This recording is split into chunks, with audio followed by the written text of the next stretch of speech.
Hello everyone and welcome to another video with me, Rays, and today we're going to be talking about, well, the JP news. There's quite a bit that was added in today's update. There was the pay for Chocobo exploration, there was the Season 3 has been added, and more importantly, something that people are always curious about is characters and trials. I've been talking with a little bit on the guys on the Discord, guys such as Keese or Yelix or, a whole bunch of them, and they've been doing the trials. So for people who have been wondering, I'm just going to make this note at the beginning of the video. Ashura 2-star basically follows the same mechanics as Ashura 1-star. One of the big differences in the fight, though, is that there is a new kill ability. But if you play similar to what Ashura 1-star fight was, I've heard that it's basically not impossible, and it is quite achievable. The other fight, the series boss battle with Arden for Final Fantasy 15, gives a lot of stuff to those characters, and I'm probably going to do a separate video about that, because there are quite a few abilities and what they actually mean for the characters. So I'm not talking about enhancements quite yet. There just isn't quite enough time for me today, as I've been, life's a little busy when you work full-time, and actually more than full-time a lot of the days. Oof. So forgive me for not being able to get into that in this video, but today we're just going to focus on the FF4 as well as Blue Mage Fina. So let's talk about it, shall we? We need some music for that. So here we go. Let's start off with talking about... This is too loud on my end. There we go. It's a little bit better. So the question is, who do we start with? And I figured, you know what? Let's start with a unit that everybody is going to get. Let's start with Rosa and Evil Laughter. Real quick, Evil Laughter was a big fan of Rosa, so it's a shame that he never got to his 5-star Rosa, but here she is, Evil, and as far as a free unit go, I gotta say I actually like her a fair bit. Her TMR, a two-handed bow, 36 spirit, 98 magic, and 140 spirit. I said 36 attack, I hope. And another 20% MP. Nice little TMR weapon that is a spirit-based bow. Super Trust Mastery and Accessory, 26 defense, 38 spirit. 2 limit burst crystals and 100% limit burst fill rate. Pretty nice little super TMR as an accessory that is pretty defensive and pretty good for, a tank that you want to spam their limit burst a whole bunch, like CG Charlotte. Looking at her stats with passives and everything, pretty good amount of MP, really nice spirit, and a pretty good amount of HP too. Equipment a little bit limited. She can equip helmets, but no armor. I don't know if that was a thing in FF4, but there you go. Daggers, staffs, rods, bows, and flails. Basically kind of what you'd expect for it. Her limit burst ended up being an AoE maxed out, 2,100% magic damage using spirit as magic, and an AoE 8,160 HP heal with 30 times mod for 3 turns. So I'm guessing that HP split is over multiple turns, but still a nice little limit burst that heals and does damage with her main stat, which I quite like. And I do believe that it is a multi-hit ability. I do believe it is AoE 5-hit, so I haven't heard if it's a specific chaining family. The data for a lot of these FF4 characters is really quite weird now if you are checking out on the Exvius database, so please keep that in mind. But she has some light base attacks using Spirit. She has an AoE standard heal. She has an AoE heal with a 10 times mod for 3 turns. And an AoE 3-turn 50% extra damage versus Avians, both physical and magical.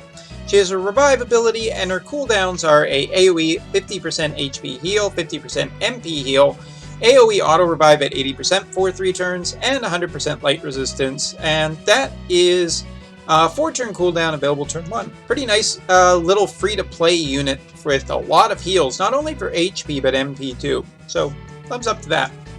Her other cooldown, 4-turn cooldown, available turn 4, a 4,000% magic damage, Using Spirit as magic. So I gotta say, the mods on her aren't particularly bad at all, especially because she is primarily a Spirit-based character. Now, whether or not she'll really be able to reach a ton of Spirit, I'm not entirely convinced. Her base magic is 212, which is not the highest Spirit we've seen, but it's still interesting. She gets extra, she has 7% MP recovery, extra stats when equipped with a bow, which works with her TMR. Double white magic, extra limit burst fill rate, double casting of some of her abilities. She actually has dual wield too, which is interesting since her TMR is a bow. But you can also get her super TMR quite easy, so I'm not really sure what the balance is on that. And she does have a counter where she basically does an AoE one-turn extra physical and magical damage versus avians. She really hates birds, man. More stats with bow, more HP, and extra modifiers when you get her up to a 7-star max. Pretty cool. She has Curaga, Full Life, Curaja, Re-Raise, so she's a pretty solid little healer. She's not anywhere near what I would call an amazing healer, but I think she's actually good enough that a lot of free-to-players who just want to go through the story and whatnot, and maybe haven't had the best of luck getting a healer, are probably going to be pretty happy with her. So yeah, I like Rosa. As a free unit, she doesn't seem overly amazing, but she is a spirit-based damager with some really nice heals. Isn't going to break the healer meta, but I wasn't expecting a free unit to do that. Next up is Sid, and there's nothing really to be said about Sid. I mean, really, I don't have anything I actually want to talk about when it comes to Sid. The only thing I really want to bring up is how cool this damn limit burst is. Look at this. He's calling in an airship.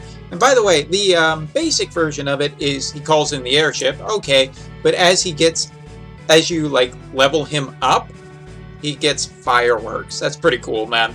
I really love this limit burst, and I want to use it actually as an animation for subs in my Twitch channel, so that's pretty cool.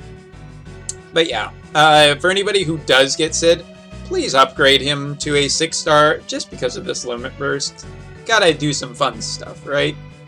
Anyway, next up is Padam and Padam, the twins that I think there have been quite a few people wondering why these two haven't been put in the game, and now that they're here, they're actually fairly decent, which is kind of to be expected for a fast unit.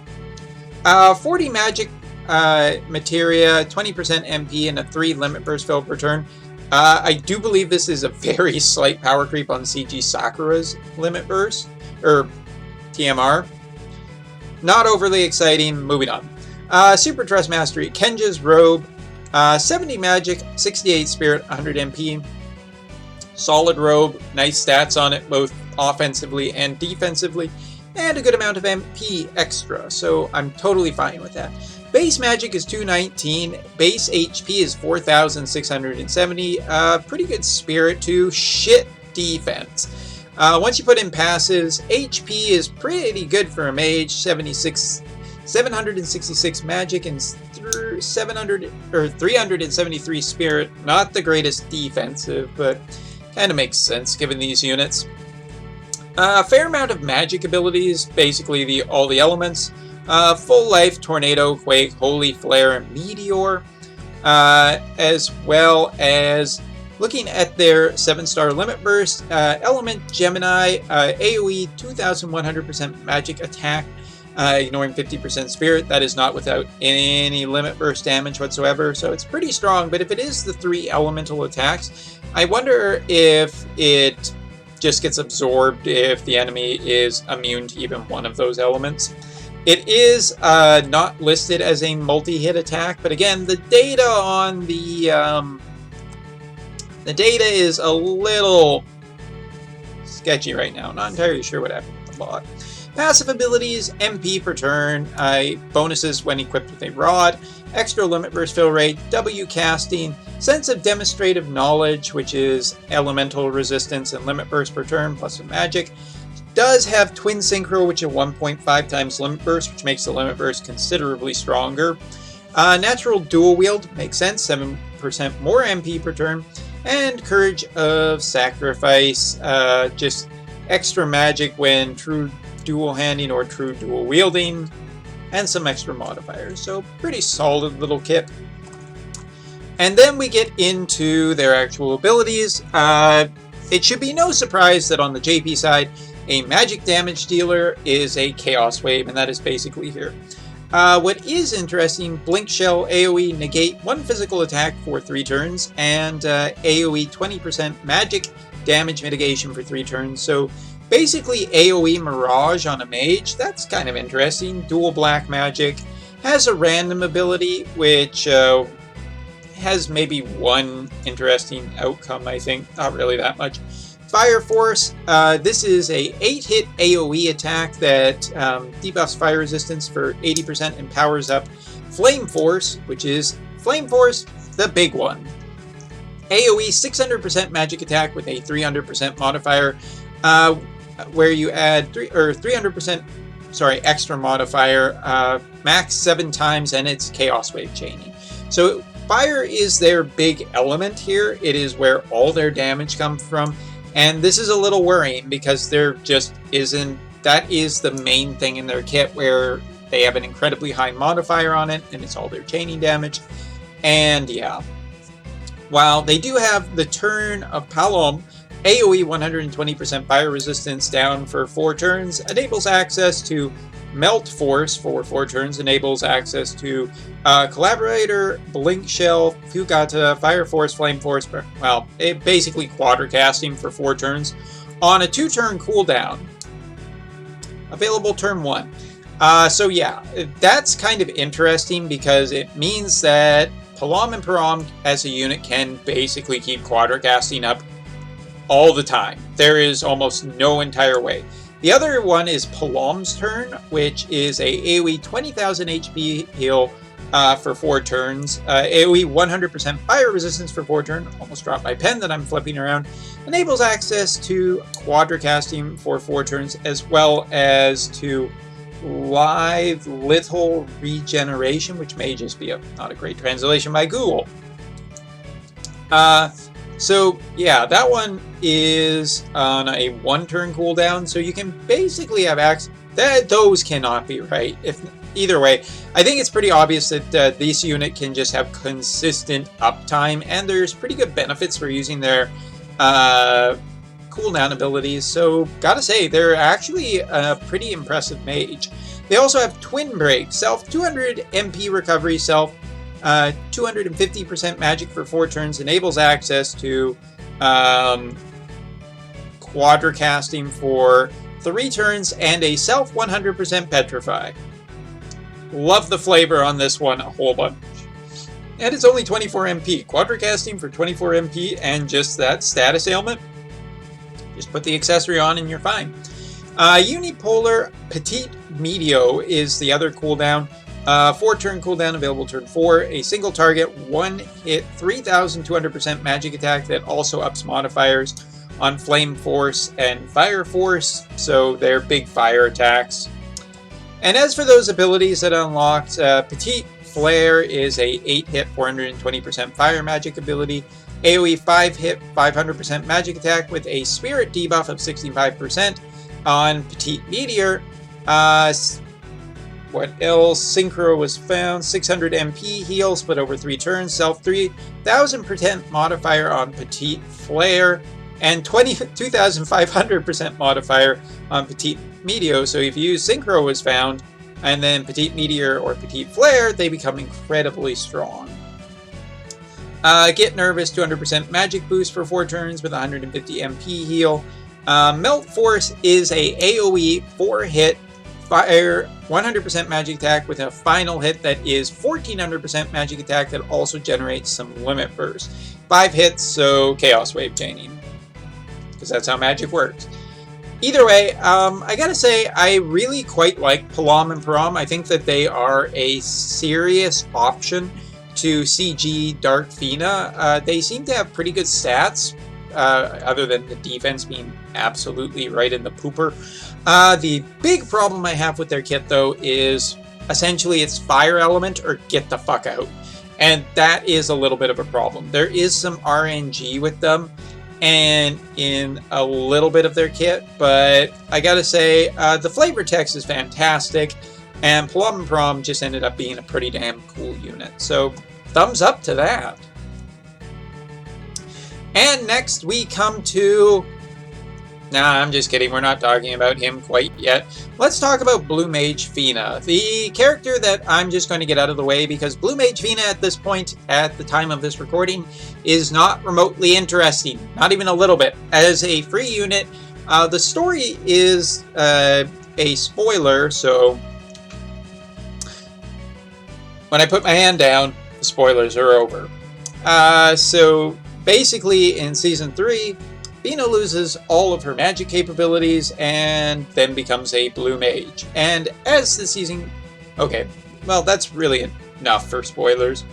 As Fina is a unit that as the season will go on, she will become more powerful.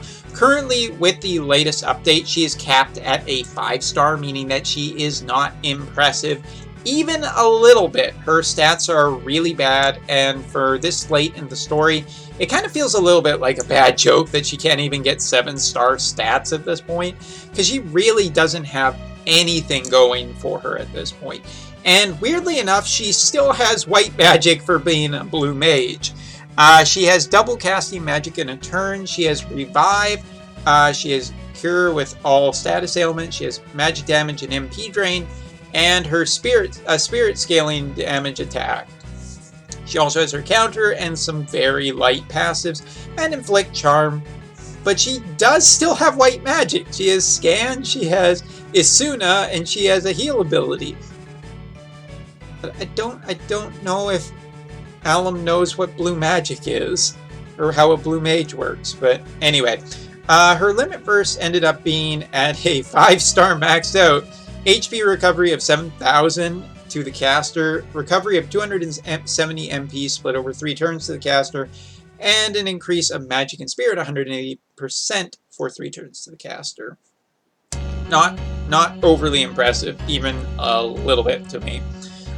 So by clearing the first chapter, you will get White Wind.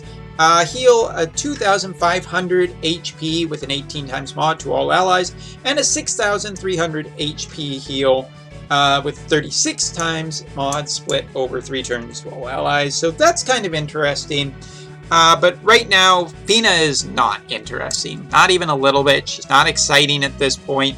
If you're really wanting to see what she's going to become, come back at the end of Season 3. Because for now, pretty schmeh. But maybe I'll create a segment on it as we go on. Alright, now for the real deal. Say hello to Paladin Sessile. And Paladin Sessile is going to be... I feel like he is pretty interesting, but there might be some people who just don't quite feel the same, and this is a heavy unit to talk about, so let's get right into it. First of all, stats-wise, impressive amount of HP as well as a good amount of MP, nice defense, and really great fantastic spirit. 219 base spirit with extra 65 points put in. That's exactly where he needed to be. That's exactly what we wanted. Super happy about this equipment. Axes, hammers, spears, flails, and swords and daggers. Pretty good. Equipment-wise, basically heavy armor and light armor and hats. Again, I'm not sure if that's a misprint or not. Limit Burst ended up being a maxed out magic damage 24 times with a spirit scaling to all enemies. Mitigate damage taken by 50% for 5 turns to all allies. Increase limit burst gauge 5 to all allies except caster. It is a 36 limit burst crystal limit burst, so it is a pretty reasonable one with a 24 times mod on spirit scaling too. This guy is basically a really strong spirit unit, so I think he'll be able to output a fairly nice bit of damage, and that is pretty cool for a tank. If you can have a tank that is protecting your party and still doing damage at the same time, plus 50% mitigation of damage is really nice. So, and limit burst fill, I really like the limit burst. So let's go up and get through the passes. HP and MP, 7% MP return, spirit, blah blah blah, 50% chance naturally to be targeted, 70% light resistance, defense, spirit, and HP, chance to counter magic attacks with a normal attack 3 times per 1 turn, so limit, basically can get a little bit of limit burst crystals out of the enemy for just the counters, light and dark resistance, paralyze and confuse immunity, charm immunity, defense and spirit boost for equipping a light or heavy shield, and a chance to counter physical attacks with receive power from the Father, max times 6 turns. I'll have to check what that is. I don't quite remember it off the top of my head. Receive power from the Father is 2 limit burst crystals for all allies. So limit burst generation counter, kind of interesting, and it can happen 6 times in a turn, so I'm really curious about if that's really good. Just find a way to increase the counters and just have a limit burst generation. Autocast, releasing of the power at the start of battle or after being revived, which is a limit burst gauge of 100 to the caster. So basically, if he revives himself, he gets his limit burst. That's interesting, to say the least. For equipping his TMR, autocast, overcoming the ordeal at the start of battle or after being revived. This is a big one that we're going to talk about in a little bit. Defense increase, spirit increase, and a chance to avoid, ignore, whatever, fatal damage 100% when HP is over 1%, max 1 time. Now we get into the passives of the kit. The actives. Night Presence, increase chance of being targeted 100% for 4 turns. Mitigate damage taken 35% for 4 turns to the caster. Moonlight Bringer, Stardust Ray Chaining, 4.8 times Spirit Scaling Stardust Ray Chain. Pretty nice, to say the least. He also has Shadowbringer, which is a dark-based version of it, basically the exact same thing, and Spirit Scaling. Saintbringer is a 2.1 times with Spirit Scaling to 1 enemy. Decrease attack, defense, magic, and spirit, 60% for 3 turns to 1 enemy. Really nice to have just a full break available. Paladin Hide, chance to protect allies from magic damage 80%, and with mitigation of 50 to 70% for 4 turns to the caster. So there it is. He is a magic tank. Woohoo! We can confirm that. First cooldown, Moon Power. 5-turn cooldown, available turn 1. Mitigate magic damage taken 75% for 2 turns to all allies. Increase fire, ice, lightning, and light resistance 100% for 2 turns to all allies. Pretty strong magic protection with a lot of elemental protection too, so pretty good there. But it is fairly short, only 2 turns, so you got to be careful when you use it. Sacred Aura, 6-turn cooldown, available turn 1. Add light element to physical attacks for 2 turns to all allies. Increase limit burst gauge 10 to all allies. So the light element for 2 turns could be a big swing turn, unless the light element isn't useful, in which case don't use this ability. But yeah, pretty cool little all-elemental imbium, but on a 6-turn cooldown, it's not super reliable, so take that into account. Alright, so now we get to talk about the really cool part of Cecil's kit, something that I have been waiting to see for a long time. The person who overcame the trial.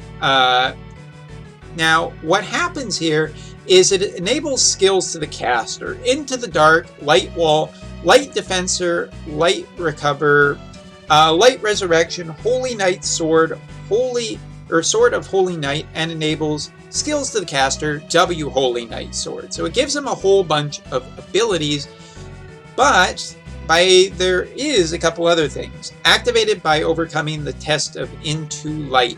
Light Wall, which is a 80% fire, ice, lightning, and light resistance, 80% for 5 turns to all allies. Light Recovery, which is a 4000 HP heal to all allies. Light Resurrection, revive 1 ally from KO, 100% HP. Light Defensor, increase defense and spirit 180% for 5 turns to all allies. Holy Knight Sword, attack, magic, 2.1 times spirit scaling to the enemy. Decrease attack 65% for 1 turn to an enemy. 1 turn, way too... not quite good enough on 1 turn. And another one, Holy Knight Sword, spirit scaling with decreased magic for 1 turn to the enemy. Not exactly the strongest debuff in the entire game.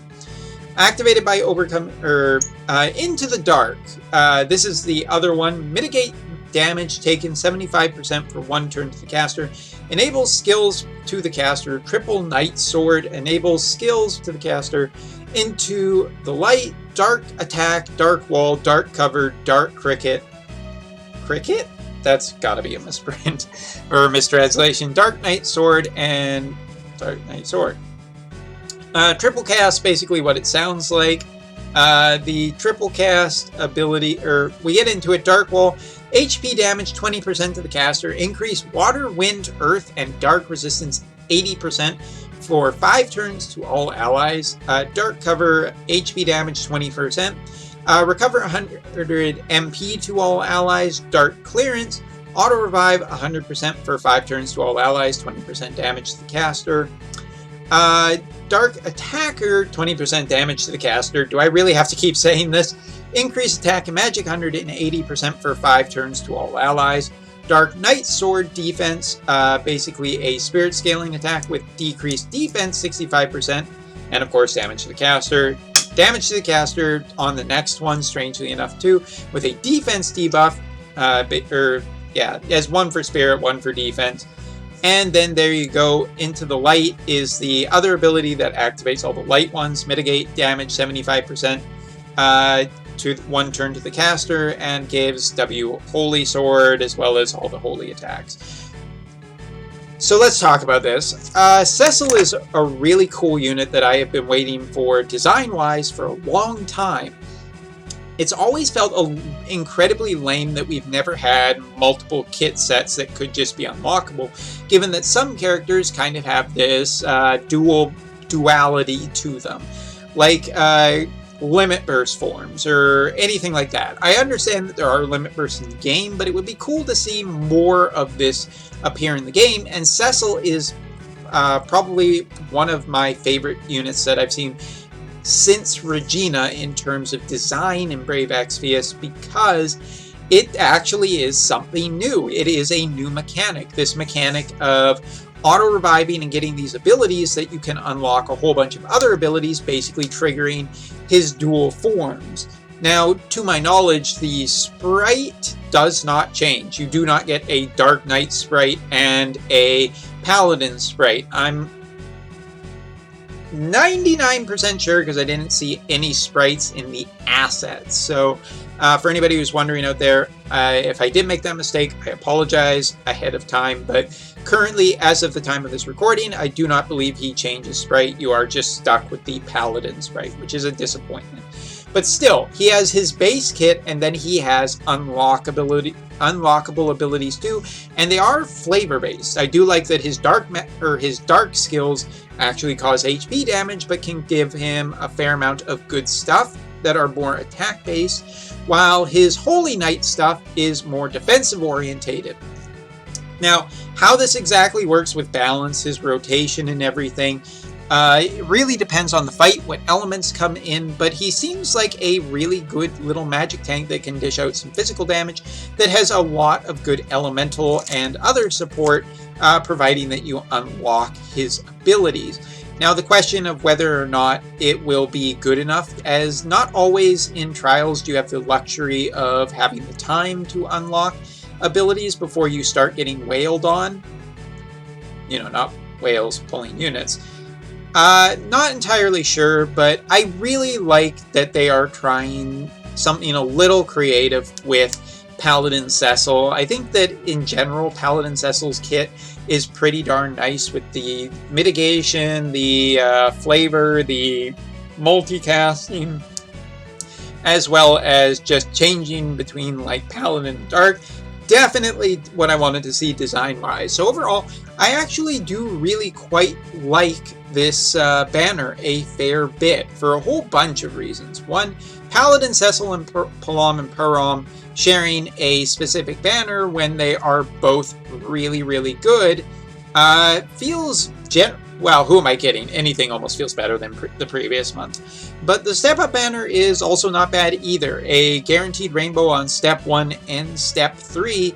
While the guaranteed tickets are still not necessarily that great, but at the end of it, either getting Padam and Padam or Paladin Sessile. I mean, if you're an FF4 fan, this banner could have been much worse. It could have been way more horrible. So cheers for Rosa being a interesting little free-to-play healer for people that is 7-star. Padam and Padam being a interesting alternative to a mage than just CG Dark Fina lately, which has kind of been the conversation, and a new magic tank that also brings some pretty, finally, a little bit of new mechanical stuff to Brave Exvius's units. And hopefully we'll see this in the future with units like Zidane, who can go into Transform. It would be really cool to see these unlock abilities make their way back into the game. So anyway, that's all for this video. I've talked enough, and I guess tomorrow, because I have to live stream now, I'll do a video on the enhancements and get into that. Anyway, thanks for watching. See you next time.